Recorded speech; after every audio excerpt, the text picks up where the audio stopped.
The Nintendo Switch versus the PlayStation Vita.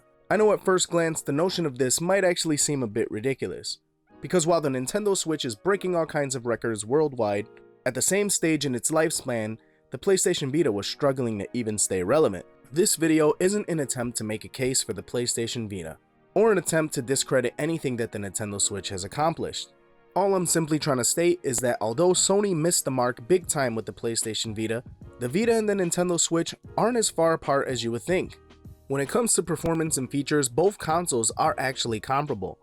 They both support a touch display, as well as having some form of motion controls. It's fair to state the claim that the unique features that both consoles share, the Nintendo Switch seems to do a bit better. But that doesn't make the PlayStation Vita any less of a good console. With that being said, let's have a look at some gameplay performance between these two.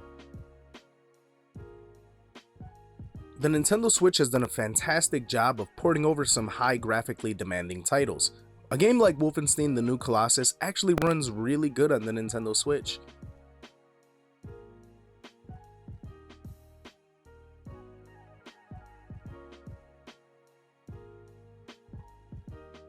However, a game like Killzone Mercenary, which was released 5 years prior, runs really good on the PlayStation Vita's hardware, and graphically looks really good too.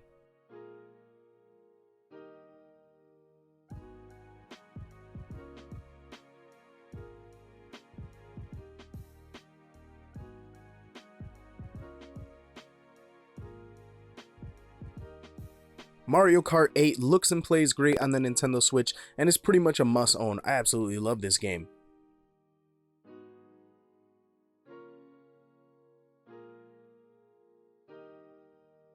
But you cannot discredit how good Sonic and All-Stars Racing Transform looks on the PlayStation Vita. It has every bit of the graphical finesse that Mario Kart 8 has on the Nintendo Switch.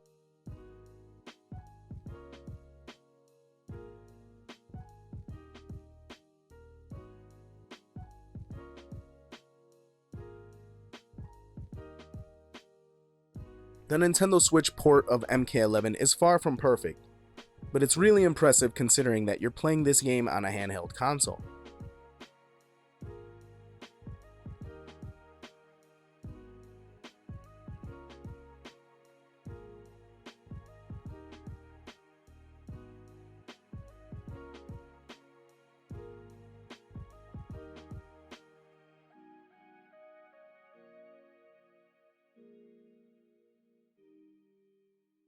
Now, considering the time period in which it was released, I feel like the Mortal Kombat 9 port on the PS Vita looks and plays every bit as good as its console counterparts, which again is very impressive considering you're playing it on a handheld console.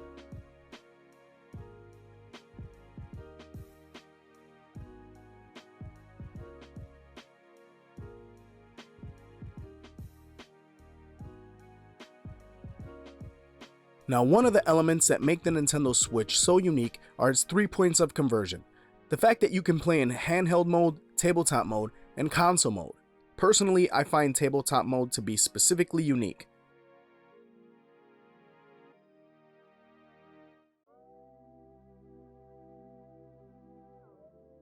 The PlayStation Vita is capable of this exact same thing. However, you need to mod/hack your PlayStation Vita in order to make this feature available. But it is very possible to do.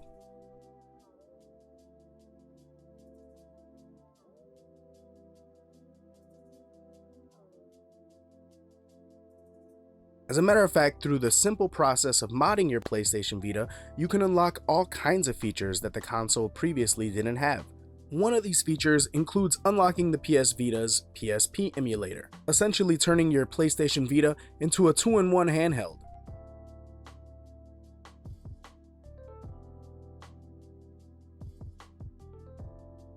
And although the PlayStation Vita's library is limited at best, it's still home to some outstanding exclusives.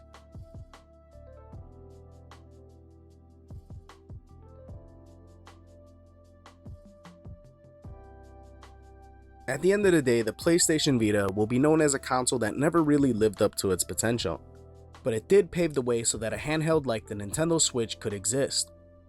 And for that, I'm thankful.